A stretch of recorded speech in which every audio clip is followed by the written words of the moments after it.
तो आपको याद होगा हमने चोपता का एक ब्लॉग बनाया था, तो उसमें हमने देवप्रयाग दिखाया था। सुबह सुबह वहाँ आरती हो रही थी, जो वहाँ पे घंटियाँ बज रही थी ना, तो आपके रोंगटे से खड़े कर रही थी। एक फील आ रहा था उसका बहुत गजब। आप लोग सामने व्यू चेक कीजिए एक बार, व्यू कैसा आ रहा है, कितना ज़बरदस्त व्यू आ रहा है, देखिए आप। तो ये नज़ारा है सुबह सुबह देवप्रयाग का, और हम पहुँच गए देवप्रयाग। आरती तो मेरे ख्याल से हो चुकी है, क्योंकि हम हो गए लेट। चल बादल फटा था, पूरा रास्ता डैमेज हो गया था। आपने सुना होगा लास्ट ईयर देवप्रयाग का बादल फट गया था, तो ये वो हिस्सा है जहाँ पे बादल फटने के बाद तबाही मची थी। तो भागीरथी का उफान देखिए कितना ज़बरदस्त है। ओ भाई,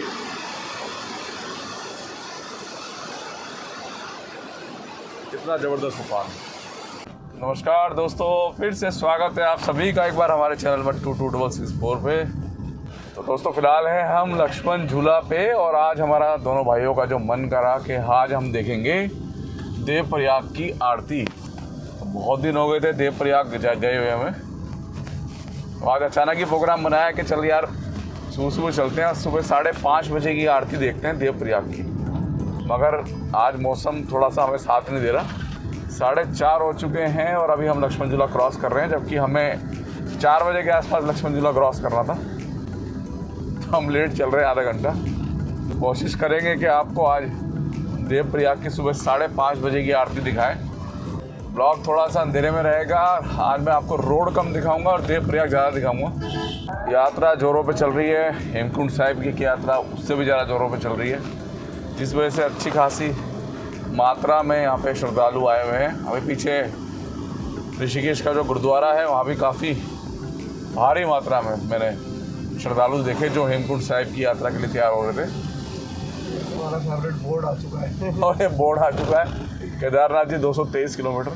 काफ़ी टाइम हो गया था बद्रीनाथ जी के बाद इस हाईवे पे गए हुए, तो मैंने सोचा आज चलते हैं।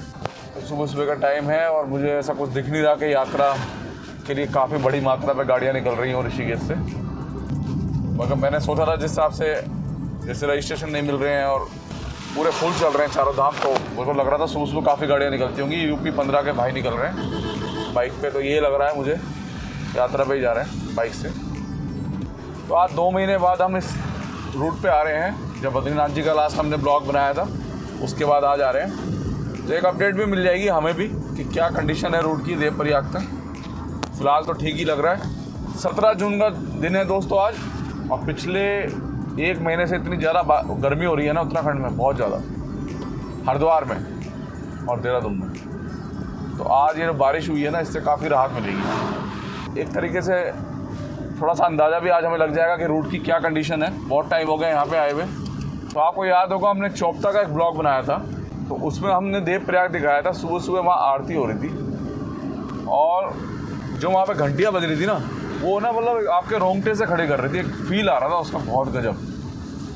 तो उसी दिन मैंने और गोलू ने सोच लिया था कि एक बार आरती ज़रूर अटेंड करेंगे सुबह सुबह देवप्रयाग की, जहाँ अलकनंदा और भागीरथी का संगम होता है देवप्रयाग। दोस्तों अब बात करते हैं मामाअर्थ के नेचुरल हीना पेस्ट के बारे में। ये एक रेडीमेड पेस्ट है जो आप अपने बालों में लगा के नेचुरल कलर कर सकते हैं।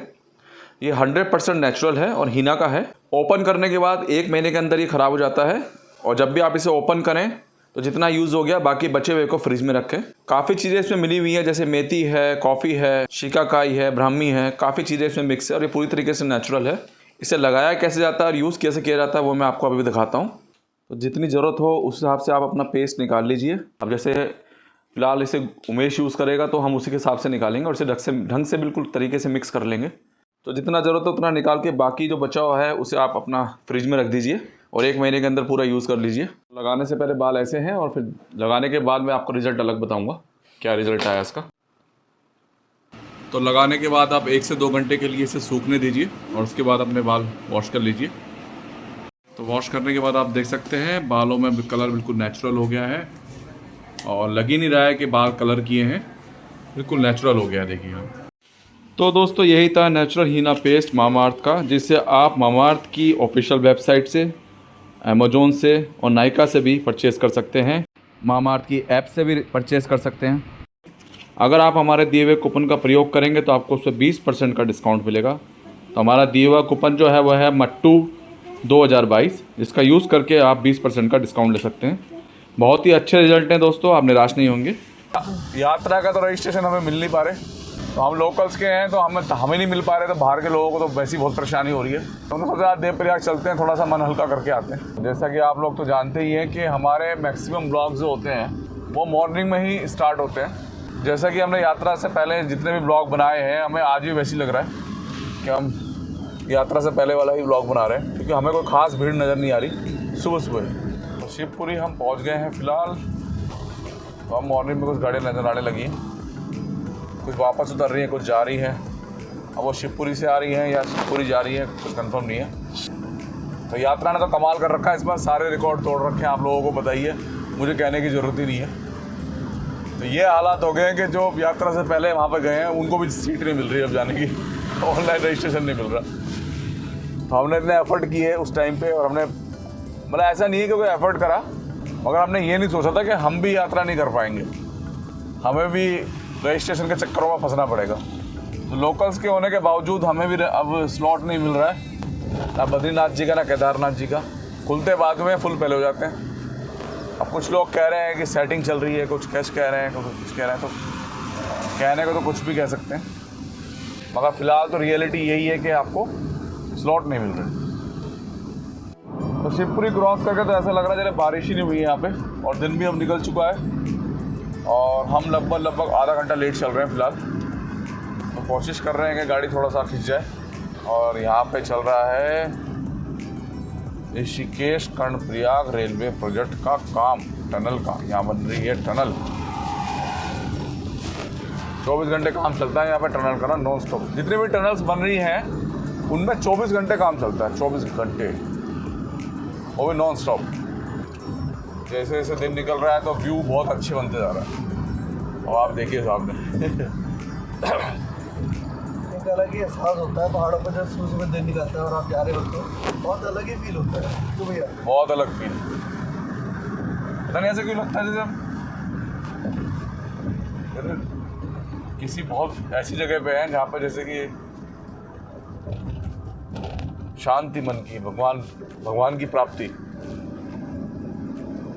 जैसे पूजा करके हनुमान चालीसा पढ़ के दिल में सुकून सा मिलता है ना, तो वैसे ही देवभूमि के पहाड़ों पे गाड़ी चला के सुकून मिलता है। और सुबह सुबह तो बिल्कुल ही अलग लेवल होता है, वो नेक्स्ट लेवल होती है वो फीलिंग। वैसे भी इस हाईवे से तो एक हमारा अलग ही रिश्ता है। ये हाईवे तो हाईवे ही है, हमारा फेवरेट हाईवे है हमारा। तो 82 हम पहुंच गए हैं, और इसके बाद आएगा 83। तो 82 पहुंच गए, यहाँ पे भी रेलवे का काम चल रहा है बहुत ज़ोरों पे। तो हाईवे का काम तो लगभग का पूरा सा ही होता जा रहा है, और मेरे ख्याल से तो फिनिशिंग का ही चल रहा है अब काम।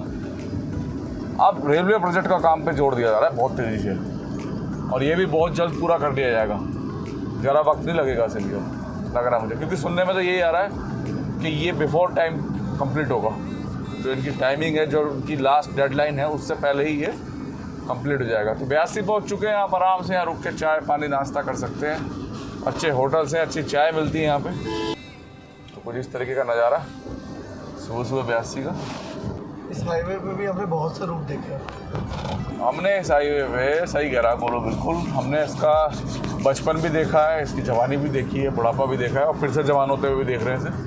तो हमने इसमें 3 पीढ़ियाँ देख ली इस हाईवे की, और तीनों चारों पीढ़ियाँ हमारे यूट्यूब चैनल पे भी है। पहले जो सबसे पहले हमने ब्लॉग बनाया था ऋषिकेश से श्रीनगर, तो उसमें हमने बगैर देखे ही इस रूट को पढ़ लिया था कि आने वाले टाइम में 1.25 घंटा लगा करेगा देवप्रयाग का इस हाईवे से, जब ये ऑल वेदर रोड कंप्लीट हो जाएगा, और 2 घंटे में हम श्रीनगर पहुंच जाएंगे। तो वैसे मैं औरों का तो नहीं कहता, मगर हम जब भी ड्राइव करते हैं इसमें तो हमें इतना ही समय लगता है, जब से ये ऑल वेदर रोड बना है तब से। आज बरसात है तो थोड़ा स्लो चल रहे हैं, तो 1.5 घंटा करीब हमें लग जाएगा आज देवप्रयाग पहुँचने का। तो फिलहाल हम पहुँच चुके हैं विश्व प्रसिद्ध तोता घाटी में।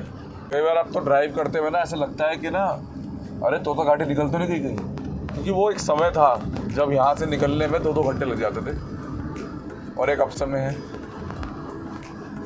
वो एक समय था। वो समय भी हमने देखा जब हमें 2-2 घंटे लगे यहाँ से निकलने में, और बहुत टाइम लगता था यहाँ पे ना।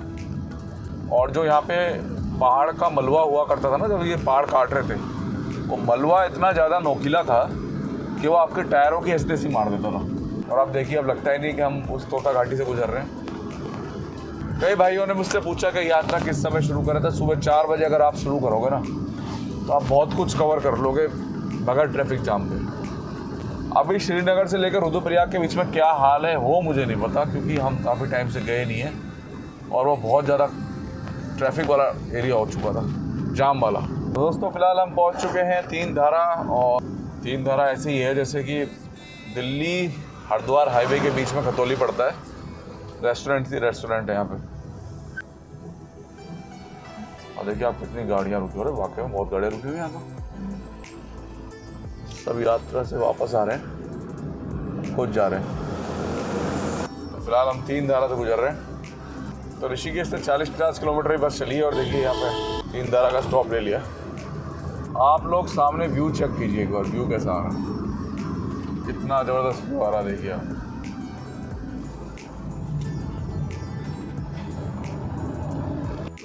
तो फाइनली दोस्तों पहुंच गए हैं हम देवप्रयाग, और हमें समय जो लगा है वो लगा है 1 घंटा 20 मिनट, और 10 से 15 मिनट हमें ज़्यादा लग गए, वरना हम नॉर्मली 1-1.25 घंटे में आ ही जाते हैं। 1 घंटा 10 मिनट, 1 घंटा 5 मिनट, क्योंकि आज बारिश थी जिस वजह से हमें थोड़ा सा समय ज़्यादा लग गया। अब आपको आरती दिखाने की कोशिश करते हैं, अगर अभी भी आरती चल रही होगी तो। हम डिले हो गए, 5:30 का टाइम था, लेट हो गए थोड़ा सा। तो ये नज़ारा है सुबह सुबह देवप्रयाग का, और हम पहुंच गए देवप्रयाग। आरती तो मेरे ख्याल से हो चुकी है, क्योंकि हम हो गए लेट।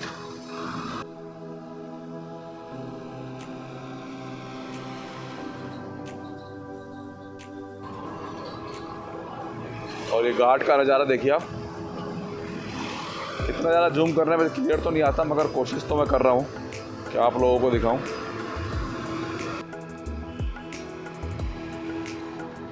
तो ये व्यू है सुबह सुबह का देवप्रयाग का।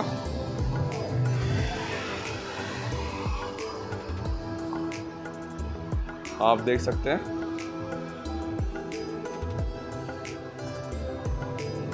अब आपको मैं नीचे घाट पे लेके चलता हूँ।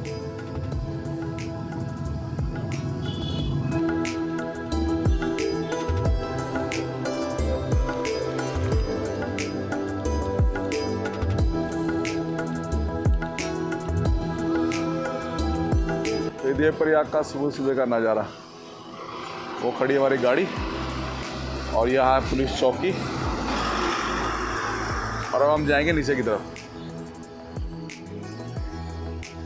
तो यहाँ से उतरेंगे हम नीचे और घाट तक जाएंगे और स्नान भी करेंगे। आज 2 तरफ से रास्ते हैं। अभी सुबह सुबह हम आए हैं तो देखिए पूरी मार्केट बंद है, तो 2 तरफ से रास्ते हैं, एक इधर से है और एक पल्ली साइड से है। पल्ली साइड से आप स्टेप उतर के आएंगे और यहाँ से आपको रास्ता मिलेगा नॉर्मल।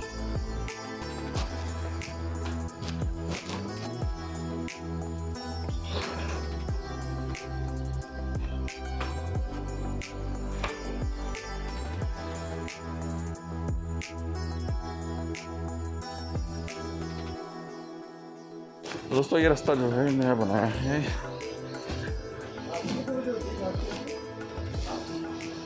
देखिए नया रास्ता बनाया है, क्योंकि अभी पिछले साल जब बादल फटा था,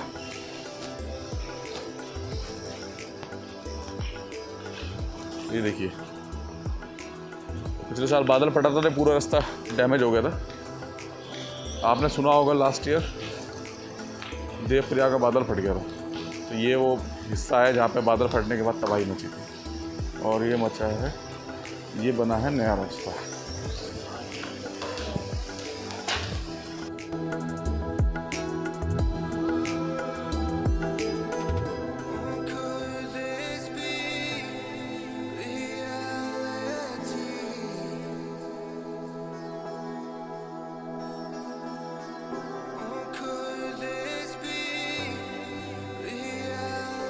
तो भागीरथी का उफान देखिए कितना जबरदस्त है। ओ भाई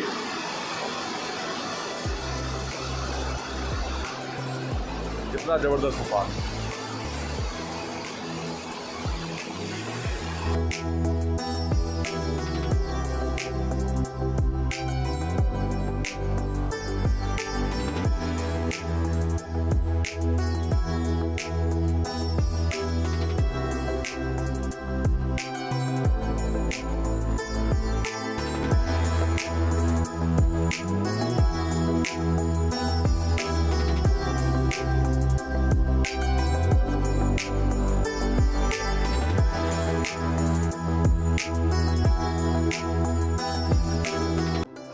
तो एक करेक्शन करना चाहेंगे हम, और करेक्शन ये है कि जो आरती होती है वो इवनिंग में होती है, शाम को 5 बजे, ना कि मॉर्निंग में। तो हम थोड़ा सा कंफ्यूज हो।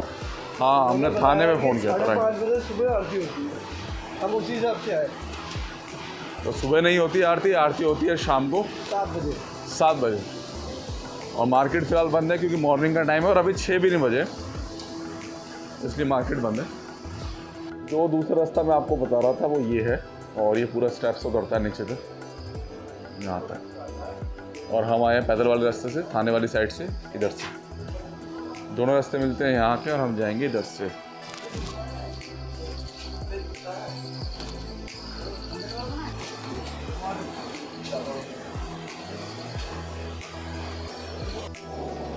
तो संगम घाट पे हम पहुँच चुके हैं देवप्रयाग के, और यहाँ से हम उतरेंगे नीचे।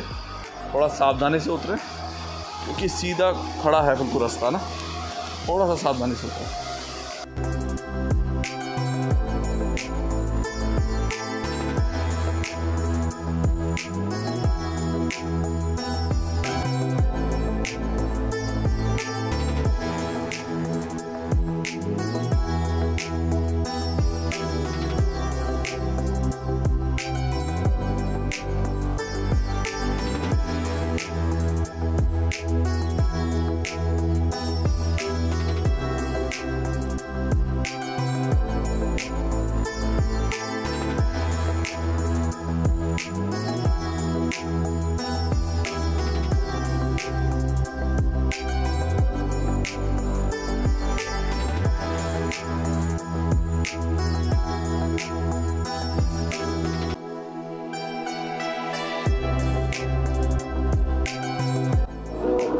तो भागीरथी का उफान देखिए आप।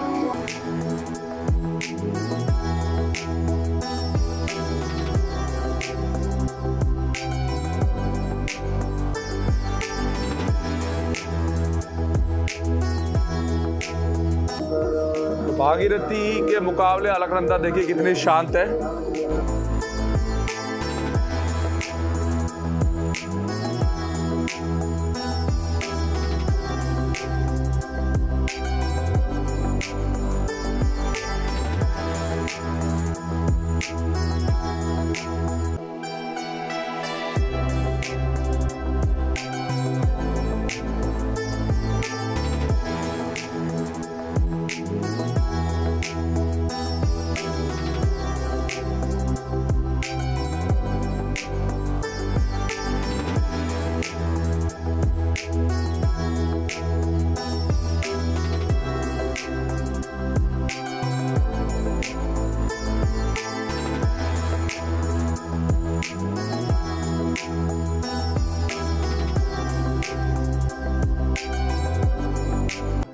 तो पानी का लेवल ज़्यादा होने की वजह से घाट पूरा डूबा हुआ है, आप देख सकते हैं, मगर तब भी श्रद्धालु यहाँ पर बना रहे हैं।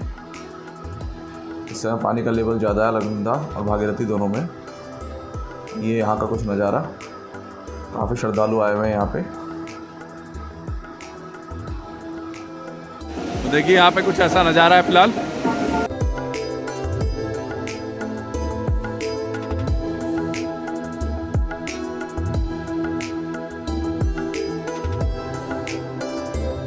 आपको मैं सूर्य गुफा दिखाता हूँ। सूर्य गुफा फिलहाल डूबी पड़ी है पूरी।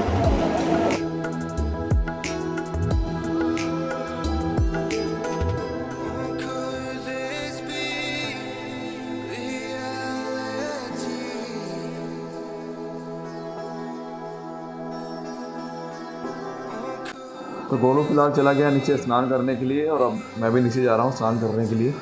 पानी बहुत ठंडा है, गोलू जैसे बता रहा है। तो चलते हैं नीचे। तो दोनों ने स्नान कर लिया हमने।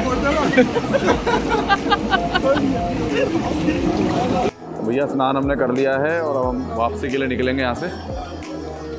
और काफ़ी श्रद्धालु आए हुए हैं यहाँ पे। तो भैया यही है पूरा देवप्रयाग का नज़ारा, आप देख सकते हैं पीछे। और सुबह 6 बजे का नज़ारा है, और नहा के जो मज़ा आया है वो हम आपको बता नहीं सकते। जो हमने एंजॉय किया है, जो महसूस किया है, तो बिल्कुल अलग फीलिंग थी। तो यही पूरा ब्लॉग था हमारा देवप्रयाग का, जो हम आपको दिखाना चाहते थे। सुबह सुबह की आरती दिखाना चाहते थे, मगर हमें पता नहीं था कि सुबह आरती नहीं होती है, शाम को होती है। तो मिलते हैं हम आपसे सीधे हाईवे पे। तो पहुंच गए हैं ऊपर। अब हम अल्टीमेट रहा स्नान करना हमारे लिए, जो हम सोच के आए थे वैसे ही महसूस किया हमने।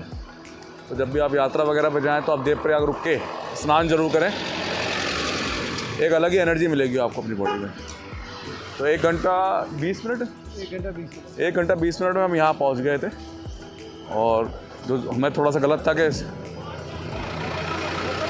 सुबह आरती होती है, सुबह यहाँ आरती नहीं होती है, शाम को होती है। तो 1 घंटा 20 मिनट में हम यहाँ पहुँच गए थे।